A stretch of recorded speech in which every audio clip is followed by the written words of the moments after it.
Hello and welcome. I am Thomas Porteous and you are watching NewsX World. Let's take a look at some of the top headlines. The Atlantic magazine releases full signal chat messages showing its editor-in-chief does receive highly classified war plans from top US officials. President Donald Trump calls the scandal a witch hunt as pressure builds over the ordeal. US President Donald Trump imposes a 25% tariff on foreign-built cars and light trucks. The tariffs take effect on April the 2nd and fuel the ongoing global trade war. Automakers from around the world react. French President Emmanuel Macron calls the Coalition of the Willing summit in Paris to back Ukraine's war effort. He pledges €2 billion in additional military aid to Ukraine and insists it is far too early to lift sanctions on Russia. Turkey elects an interim Istanbul mayor after Imamoglu jailing as police deploy pepper spray, plastic bullets and water cannons against protesters in Turkey's capital. President Donald Trump says he is willing to cut tariffs on China to get the TikTok deal done. China's approval is crucial for the app to shift from Chinese to American hands. China has rebuffed this offer, saying that its stance on the matter is firm.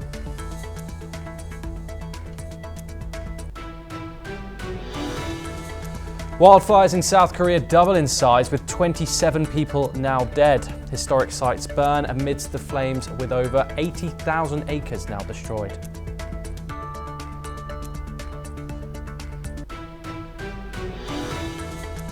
Australian Prime Minister Anthony Albanese says he will call an election immediately as his centre-left government pushes a tax cut bill through Parliament.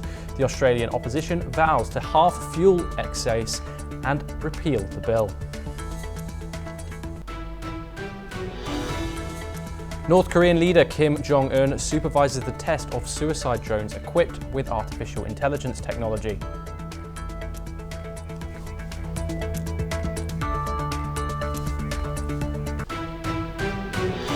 We have breaking news coming in now. Russian President Vladimir Putin has accepted an invitation to visit India, according to Russian Foreign Minister Sergei Lavrov.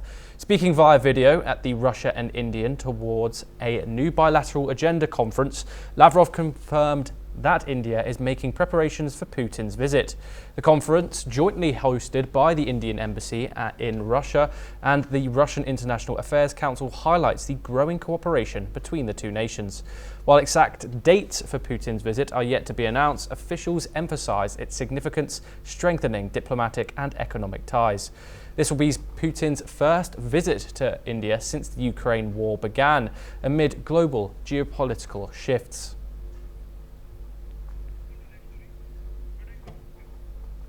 Our top story now is Senator Tom Cotton has issued a strong defense on Pete Hegseth amid the ongoing signal leak controversy that has shaken the Trump administration. Meanwhile, J.D. Vance expressed concerns in a chat, noting that the president's actions may conflict with his message on Europe and could risk a spike in oil prices. Despite his disagreement, he ultimately supported the action, telling Defense Secretary Pete Hegseth, "If you think we should do it, let's go. I just hate bailing out Europe again." This raises a poignant question. Do Trump and Vance share a common position on Yemen? Additionally, the US judge that President Donald Trump has argued should be impeached for blocking his use of wartime powers to deport Venezuelan migrants is set to hear a new lawsuit. The lawsuit concerns administration officials' use of a messaging app to share highly sensitive military plans. In a separate development, US Secretary of State Marco Rubio addressed the issue, including a journalist in a group chat about military strikes, stating, "This can't happen again." US President Donald Trump has dismissed the controversy surrounding leaked plans for airstrikes in Yemen, calling it a witch hunt. He also defended his embattled Pentagon chief despite growing calls from Democrats for his resignation. Let's have a listen to what Trump had to say. Did Secretary Hegseth consider his position over the signal? Hegseth is doing a great job. He had nothing to do with this. Hegseth. How do you bring Hegseth into it? He had nothing to do. Look. The US Director of National Intelligence, along with the heads of the CIA, FBI, NSA and DNI, testify before the House Permanent Select Committee on Intelligence about Worldwide Threats. US Representative Raja Krishnamoorthy has strongly criticized the Trump administration and called for Hegseth's resignation. Let's take a listen to what he said. Information. It's a weapon system as well as sequence of strikes as well as details about the operations. And so I think that just piggybacking off of what some other members have said, using the DOD's manual as well as the executive order in operation today with the Trump administration, this text message is clearly classified information. Secretary Hegseth has disclosed military plans as well as classified information. He needs to resign immediately. He needs to resign immediately, and a full investigation needs to be undertaken with regard to whether other similar signal chats are occurring in this administration. US intelligence officials face intense questioning from Democratic lawmakers on the House Intelligence Committee regarding a major security breach. Let's listen to what John Radcliffe had to say. Today and revealed that I did not transmit classified information, and that the reporter, who I don't know, I think intentionally intended it to indicate that. That reporter also indicated that I had released the name of an undercover CIA operative in that signal chat. In fact, I had released the name of my chief of staff, who is not operating undercover. Discussing war plans, no units, no locations, no routes, no flight paths, no sources, no methods, no classified information, says US Defense Secretary Pete Hegseth, downplaying the significance of leaked messages. Let's listen to what he said. Nobody's texting war plans. Well, I noticed this morning, out came something that doesn't look like war plans. And as a matter of fact, they even changed the title to attack plans, because they know it's not war plans. There's no units, no locations, no routes, no flight paths, no sources, no methods, no classified information. You know who sees war plans? I see them every single day. I looked at them this morning. I looked at attack plans this morning. President Trump and top US intelligence officials are scrambling to contain the fallout from the scandal after a journalist was inadvertently added to a group chat discussing the airstrikes on Yemen. It was a mistake that a reporter was unintentionally included in a signal chat with high-level national security officials, says Tulsi Gabbard, Trump's director of national intelligence. National Security Advisor has taken full responsibility for this, and the National Security Council is conducting an in-depth review along with technical experts working to determine how this reporter was inadvertently added to this chat. The conversation was candid and sensitive, but as the President National Security Advisor stated, no classified information was shared. There were no sources, methods, locations, or war plans that were shared. This was a standard update to the National Security Cabinet that was provided alongside updates that were given to foreign partners in the region. US President Donald Trump has announced 25% tariffs on foreign cars and light trucks. The tariffs will take effect on April the 2nd, with duties starting the next day. He says the move is permanent and will remain in place as long as he is in office. He also plans to announce reciprocal tariffs on April the 2nd, calling them very lenient and applying to all countries. Experts say the tariffs could lead to higher car prices and disrupt the global auto industry. Many of America's closest allies, including Canada, Mexico, Germany, Japan, and South Korea, export cars to the US. The US imported $474 billion worth of automotive products in 2024, including $220 billion in passenger cars. Trump justified the move using a 2019 national security investigation that claimed auto imports threatened US security. Back then, he did not impose tariffs, but now he says it is necessary to protect American jobs and industry. Let's take a listen in to what Trump had to say about the matter. 25% tariff, but if you build your car in the United States, there is no tariff. And what that means is a lot of foreign car companies. A lot of companies are going to be in great shape because they've already built their plant, but their plants are underutilized, so they'll be able to expand them inexpensively and quickly. So we'll effectively be charging a 25% tariff, but if you build your car in the United States, start collecting. So we're signing a executive order today that's going to lead to tremendous growth in the automobile industry. Now we're going to make it all countries, and we're going to make it very lenient. I think people are going to be very surprised. It'll be, in many cases, less than the tariff that they've been charging us for decades. So I think people are going to be very, very surprised. Donald Trump's 25% auto tariffs announcement has sparked strong reactions. Canadian Prime Minister Mark Carney called the tariffs a direct attack on Canadian workers. He said that Canada will respond as soon as is considering retaliatory measures. His government has already planned a package of counter tariffs worth 155 billion Canadian dollars. Carney also promises an all-in Canada auto industry to protect jobs and reduce dependence on US manufacturing. Meanwhile, China also said that this trade war will have no winners. Let's take a listen to what Carney and China's foreign ministry spokesperson had to say. All in Canada network for auto manufacturing components. So what we need to do is build more of those autos and more of each auto right here in Canada. We will build an all-in. Additionally, European Commission President Ursula von der Leyen said that the EU deeply regrets the decision and warned of negative impacts on transatlantic trade. Japan's government also criticised the move, calling it extremely regrettable. Brazilian President Lula da Silva has also slammed the move, warning it could hurt the US and the world economy. China also criticised the tariffs, saying that trade wars have no winners. Let's take a listen to what Shigeru Ishiba and Lula da Silva had to say. Donald Trump's 25% auto tariffs announcement has sparked strong reactions. Canadian Prime Minister Mark Carney called the tariffs a direct attack on Canadian workers. He said that Canada will respond as soon and is considering retaliatory measures. His government has already planned a package of counter tariffs worth 155 billion Canadian dollars. Carney also promises an all-in Canada auto industry to protect jobs and reduce dependence on US manufacturing. Meanwhile, China also said that this trade war will have no winners. Let's listen in to what Carney and China's foreign minister had to say.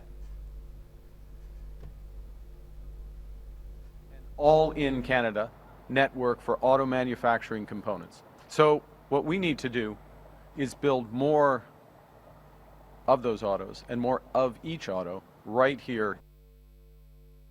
我们注意到，美国的主要贸易伙伴已经纷纷做出了回应。贸易战、关税战没有赢家，没有哪个国家的发展繁荣是靠加征关税实现的。美方的做法违反世贸组织规则，损害以规则为基础的多边贸易体制和各国人民的共同利益。 也无异于解决自身的问题。 Additionally, European Commission President Ursula von der Leyen said the EU deeply regrets the decision and warned of negative impacts on transatlantic trade. Japan's government also criticised the move, calling it extremely regrettable. Brazilian President Lula da Silva has slammed the move, warning it could hurt the US and world economy. China also criticised the tariffs, saying trade wars have no winners. Let's take a look into what Shigeru Ishiba and Lula had to say. 適切な対応を考えていかねばなりません。あらゆる選択肢というものは当然検討の対象となるものでございます。ただ私どもといたしましては、アメリカに対して日本は相当の投資を行い、相当の雇用を生み出しているということがございます。 Muito ruim essa taxação, porque ao invés de a gente facilitar o comércio no mundo, a gente está dificultando o comércio no mundo. E esse protecionismo não ajuda nenhum país do mundo, não ajuda. Vamos ver as consequências disso. Vamos ver. Eu acho que será ruim para os Estados Unidos. Additionally, German automakers are sounding the alarm, calling the move a fatal signal for free trade. They have said that the new tariffs will disrupt supply chains and hurt consumers. European automaker stocks have also plunged. In the US, American automakers are urging caution. They say the tariffs must be handled carefully to avoid raising prices for consumers and disrupting North American car production. Meanwhile, Trump is threatening even more tariffs. He warns that if Canada and the European Union try to take action against the US, he will impose even higher duties on their goods. Europe has also criticised the move. France's economy minister, Eric Lombard, has said that the EU will have no choice but to retaliate. French officials have called the tariffs bad news and say they will move to protect European interests.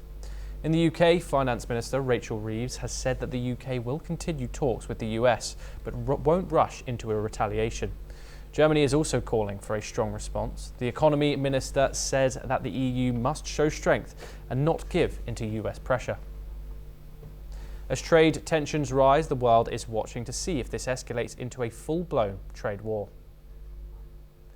We are now joined by Jim Rice, Professor of International Law, located in Vigan, the Philippines. Thank you very much, Jim Rice, for joining us. Pleasure to have you. I want to start with the economic impact on consumers worldwide of how these tariffs are going to play out. Critics argue that these 25% tariffs and parts are going to lead to increased production costs, which may be passed on to consumers. How do you assess the potential financial burden on American consumers as well as those abroad? Hello, thanks for having me on. It's good talking to you. To try and answer your question, I think that there's no question that Trump's destructive tariffs have done nothing but to create chaos and confusion. And despite what he tries to sell to his followers, these tariffs are going to be picked up and paid for by American consumers, and they're going to lead to retaliatory tariffs, and it's going to do nothing but then to destroy the world trade mechanism that people have been trying to build up for the last 50 years.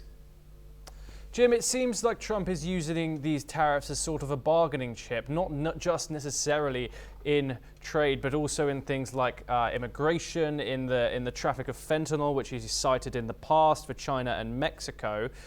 What are some of the potential things that could go on in regard to global legal bodies, maybe the World Trade Organization? Is there any violation of international law in regard to these tariffs? Can Trump just place these trade tariffs on countries however he pleases? Well, I think it's pretty obvious by this point that Trump has no regard whatsoever for multilateral treaties and conventions, let alone the World Trade Organization. It seems to me that his policies are very destructive of the international order that's been built up painstakingly over the last 80 years. So there's no other way that I can try to answer that question. Jim, the imposition of these tariffs has elicited strong reactions from some of the US's closest trading partners, historic trading partners. Is there a chance that this could affect American trade relations, not just in the short term, but in the long term as well?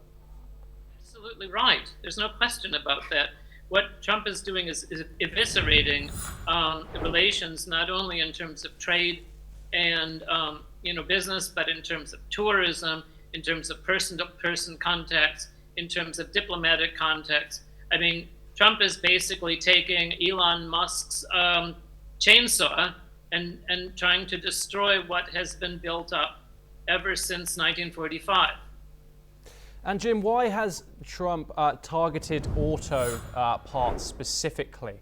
Why has he gone for these sort of these certain exports? And he's obviously moved from steel and aluminium, and now he's moved into foreign automobiles. Why has he chosen that specifically?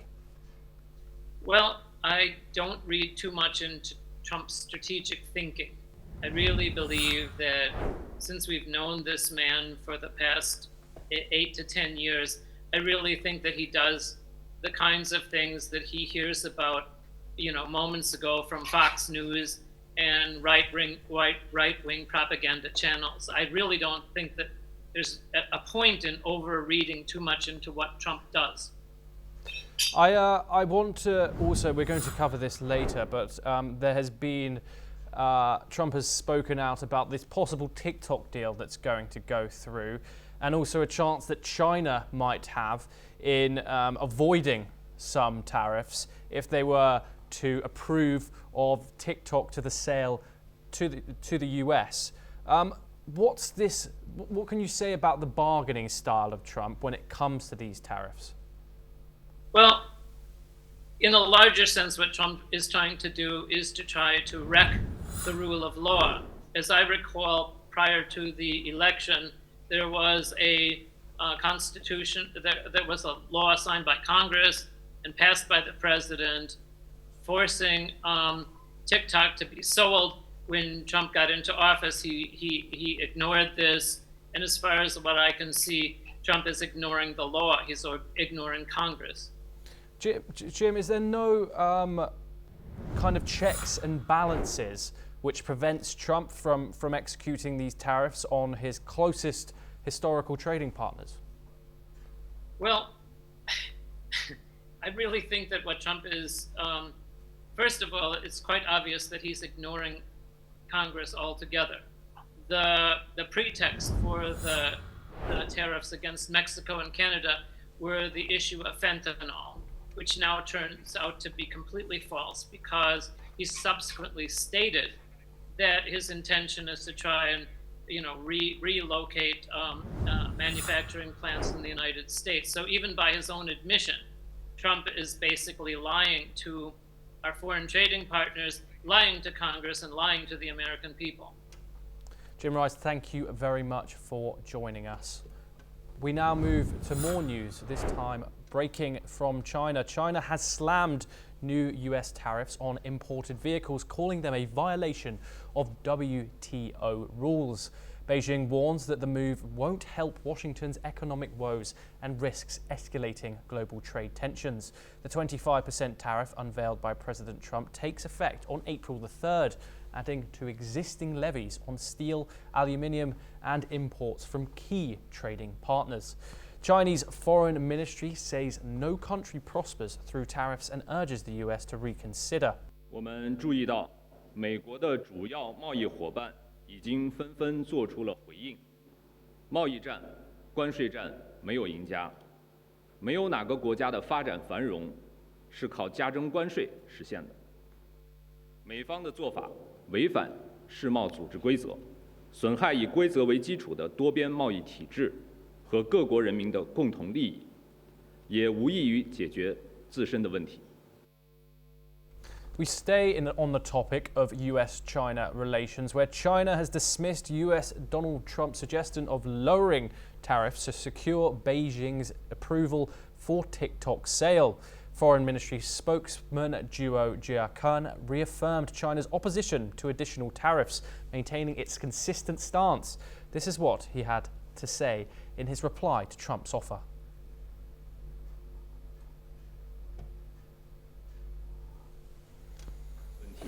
中方已经多次阐明了我们的立场，中方反对加征关税的立场也是一贯的明确。 This was after President Donald Trump said that he is considering easing tariffs on China in exchange for Beijing's support in a deal to sell TikTok to a US-approved buyer. The social media app faces a potential shutdown on April the 5th unless a sale takes place. Trump issued a delay on the federal ban and says he may extend it if necessary. He emphasized that China will play a role in the transaction and hinted at a possible tariff reduction to get the deal done. Currently, Chinese goods face a 20% tariff, and Trump is expected to announce new trade barriers in the coming days. China has warned that any sale must comply with its export laws, potentially giving it control over the process. The TikTok ban stems from national security concerns, though the company denies any threat. Trump previously delayed enforcement for 75 days, hoping to find a buyer. Here's what Trump had to say. A role in that, possibly. in the form of an approval, maybe. And I think they'll do that. Maybe I'll give them a little reduction in tariffs or something to get it done, you know, because every point in tariff is worth more money than TikTok, if you think. Every point. Tariff is a much bigger world, and TikTok is big. But every point in tariffs is worth more than TikTok. So in order to get China to do, maybe I'd give them a reduction in tariffs as an example. Sounds like something. Moving on now to Europe. Paris is hosting the Coalition of the Willing Summit today, bringing together key allies to discuss further military and strategic support for Ukraine. French President Emmanuel Macron has issued a strong warning, stating that Russia has a clear desire for war as the conflict continues. Let's take a look at what President Macron's opening statement said. D'abord et avant toute chose, le soutien immédiat à l'Ukraine. Nous devons le poursuivre. Il est nécessaire pour continuer la résistance. Et j'ai pu annoncer aujourd'hui 2 milliards d'euros supplémentaires de soutien de la France sur le plan militaire à l'Ukraine. Macron announced that France will provide an additional €2 billion in military aid to Ukraine.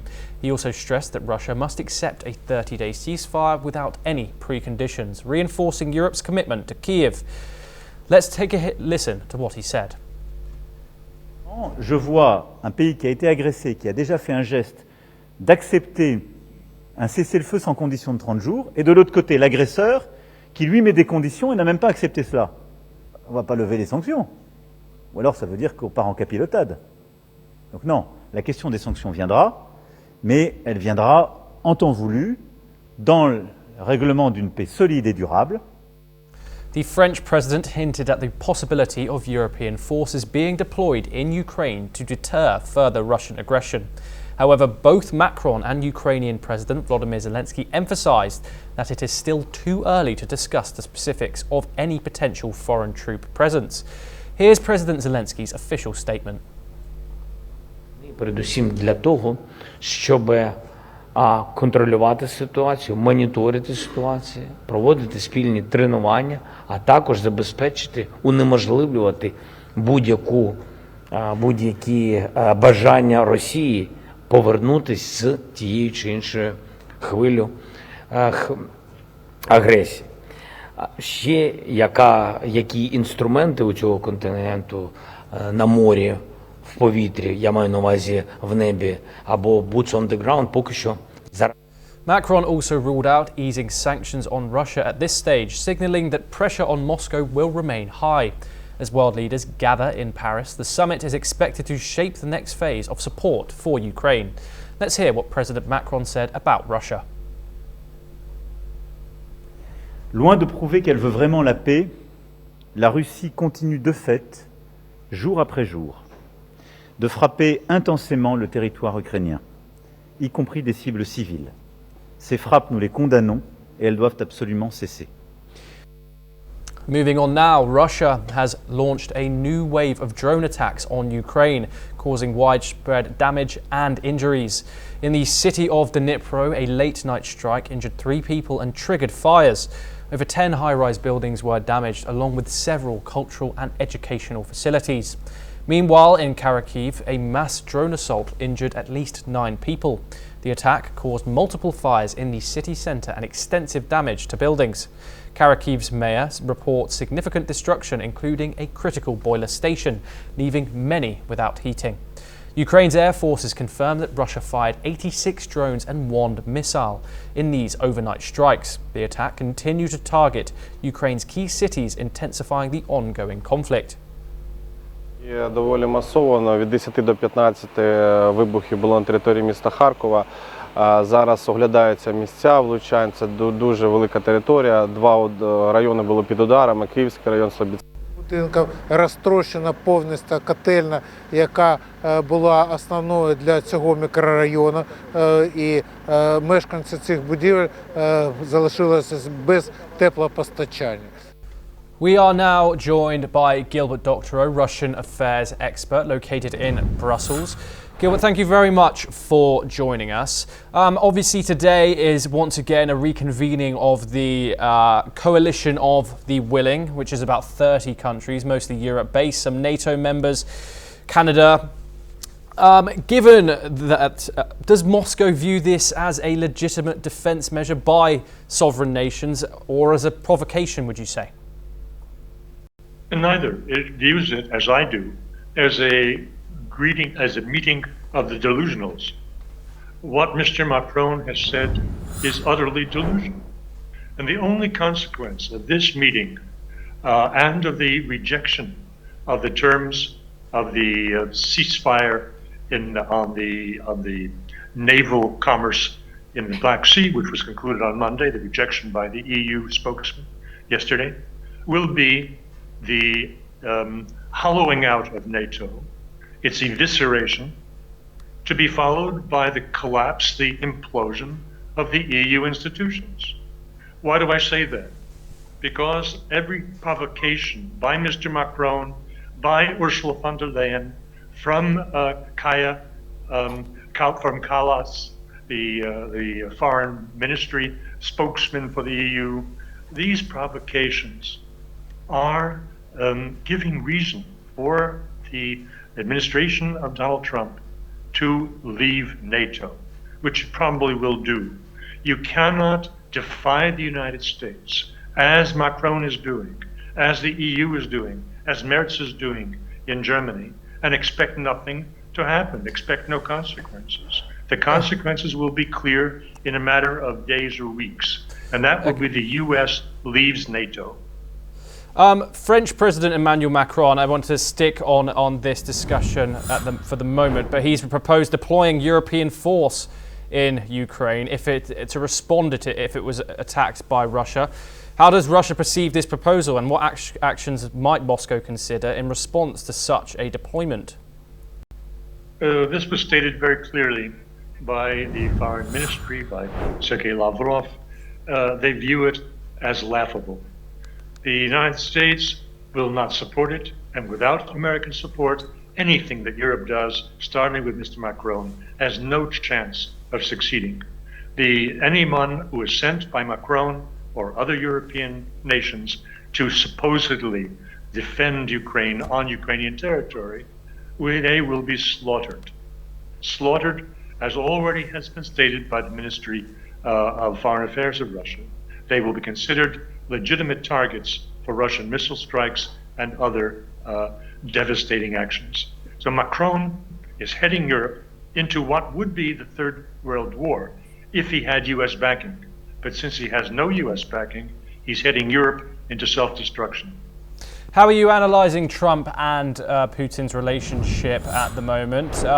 Critics would say that Trump have been saying that Trump is falling for Putin's propaganda, as they put it. What do you have to say to that? Well, for them, this propaganda is actually, it's the reality on the ground. They are the delusionals. They refuse to accept what is in front of their eyes, and therefore they call it propaganda. Trump is accepting the inevitable. Either the inevitable is that wars end on the terms of the victor, not on the terms of the loser. NATO is a loser. Ukraine is a loser. The United States, up to the time of Trump, was the loser. Trump is trying to extricate the United States from this lost war. And so everything that is being said about Trump being fooled by Putin is said by people who are pure propagandists and who do not want this war to end, because it serves their purposes of keeping Europe under their control. And unelected people, authoritarians around the Commission President Ursula von der Leyen, they are destroying Europe.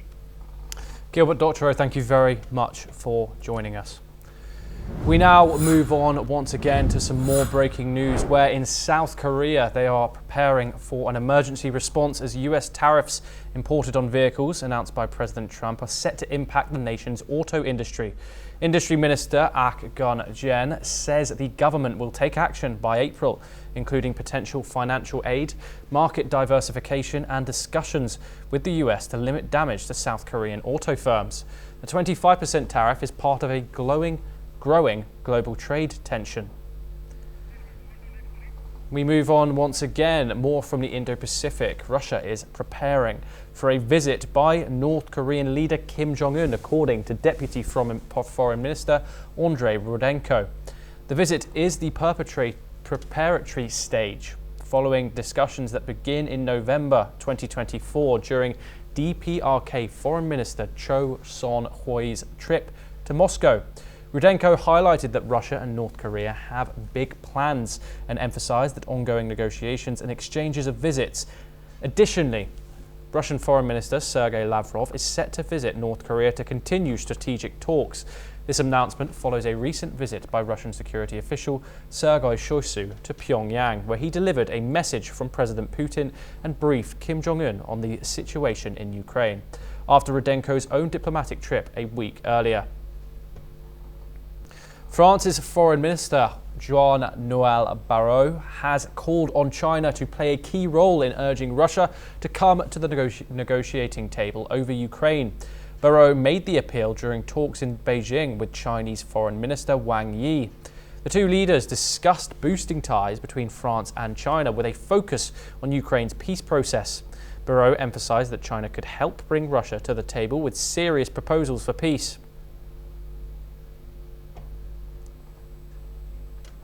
Et sécuritaire, une nouvelle Europe est en train d'émerger rapidement. Elle a pour seule boussole l'autonomie stratégique. Cette nouvelle Europe investit massivement dans sa défense, sa sécurité énergétique et dans les technologies d'avenir. Elle sera The discussions also touched on economic issues, with both countries facing trade challenges from the United States. Barrot advocated for dialogue, particularly over tariffs on European Union products like brandy. Wang Yi responded by saying China would strengthen its coordination on international issues. 我认为中法关系秉承独立自主的民族精神，追求和平发展的大国责任。面对国际格局的深刻演变，双方作为全面战略伙伴，应当发挥历史自觉，坚持以多边主义反对单边主义，以对话协作反对阵营对抗，以互利共赢反对脱钩。 Israeli airstrikes targeted Syria's Latakia province, with a war monitor saying that they've hit munitions depot near the Al Ayabad port and Latakia city. Syrian state media confirmed the strikes, while the Syrian Observatory for Human Rights reported heavy damage and destruction of a weapons depot. The port was previously hit in December. Meanwhile, in Lebanon, an Israeli drone strike on a vehicle in Yom al-Shaquif killed 3 people. Lebanon's health ministry confirmed the attack coincided with artillery shelling. Tensions remain high as Israel continues operations in Syria and Lebanon, citing security threats from regional militant groups. South Korea is battling its worst ever wildfires, with at least 27 people dead as blazes continue to spread. The fatalities include a pilot whose helicopter crashed during efforts to contain a fire, and 4 firefighters and other workers who died after being trapped by fast-moving flames driven by strong winds. The fires, which have doubled in size since Wednesday, have destroyed historic temples and forced emergency evacuations. More than 120 helicopters have been deployed to contain the flames. South Korea relies heavily on aerial firefighting due to its mountainous terrain. Authorities have described the disaster as the country's most severe natural fire crisis. With strong winds fueling the flames, officials warn that the situation could worsen. Firefighters are racing to contain the fires and prevent further devastation. Australian Prime Minister Anthony Albanese revealed plans to call a national election immediately, with a likely date of May the 3rd, after the government swiftly passed a bill introducing new tax cuts. The $17.1 billion in cuts aim to assist families and businesses facing high costs. Albanese's Labour government is pushing these measures to secure a second term, with polls showing the opposition Liberal National Coalition slightly ahead. The tax cuts bill passed through Parliament with support from the Greens and Independents, despite Labour backing a Senate majority. The opposition leader, Peter Dutton, criticised the plan, proposing a fuel excise reduction instead. Treasurer Jim Chalmers argued the opposition's proposal would provide limited relief and ultimately hurt voters. The election must occur by May the 17th. And that's all we have time for. We will continue to bring you more news updates from across the world.